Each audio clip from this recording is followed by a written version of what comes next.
Good morning, everyone. Yeah, the greatest weakness of an informal organization is utter instability. Yeah, the greatest weakness of an informal organization.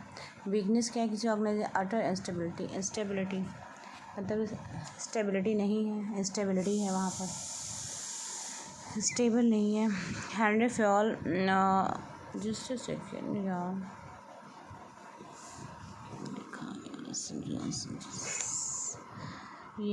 human Henry Fayol supports the mechanistic approach को support करते हैं. The main focus on human relation theory is individual. The main focus of human relation theory is individual.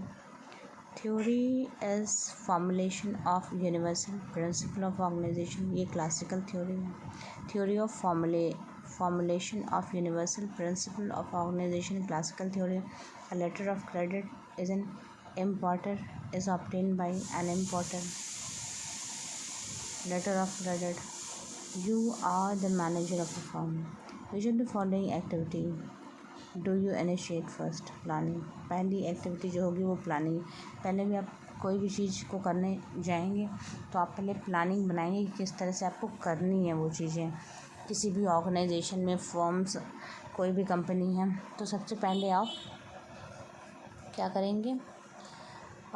चीज़ों को plan करेंगे पहले. या you are the manager of a firm, ये हो गया. Next question. Identify the principle of an F.W. Taylor scientific management. F.W. Taylor की scientific management की आइडेंटिटी ऑफ प्रिंसिपल क्या कहती है? Functional foremanship. तो ये फंक्शनल फोरमैनशिप के बारे में बताती है. F.W. टायलर का साइंटिफिक मैनेजमेंट फंक्शनल फोरमैनशिप के बारे में बताता है. And the process of grouping activity into the unit for the purpose of administration may be referred as an departmentation. Which of the following provide a guideline to a decision making policy? तो जो guideline provide करती decision making के लिए वो क्या होती है? Policies होती हैं. Which of the following provides guideline to decision making policy? It is for the decision making these are policies. तो ये गाइडलाइन प्रोवाइड करती है डिसीजन मेकिंग में, ये पॉलिसीज़ होती हैं. चलिए नेक्स्ट क्वेश्चन देख लेते हैं. Just a second. या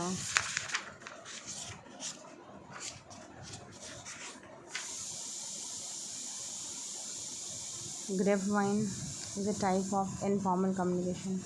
ग्रेपवाइन क्या है? इनफॉर्मल कम्युनिकेशन है. F.G. ट्रुथलेस बर्गर डेकन, ये the management and the worker. ये क्वेश्चन हम पहले भी कर चुके हैं. चलिए कोई बात नहीं, रिवीजन हो जाएगा आपका. ये क्वेश्चन पहले भी कर चुके हैं हम. F.G. Roethlisberger, the management and worker डेकन. Elton Mayo, the problem of industrial civilization. Elton Mayo ने दिया है the problem of industrial civilization की थ्योरी दी है इन्होंने. Douglas M.C. Gregor, the human side enterprises. Douglas M.C. Gregor ने the human side of enterprise की थ्योरी दी है. फ्रांसिस लिकर्ट ने न्यू पैटर्न ऑफ मैनेजमेंट दिया है. तो फ्रांसिस लिकर्ट ने न्यू पैटर्न ऑफ मैनेजमेंट दिया है. शॉप मैनेजमेंट किसने दिया है? Frederick W. Taylor. F.W. Taylor ने दिया है शॉप मैनेजमेंट को. Management and worker F.G. Roethlisberger. तो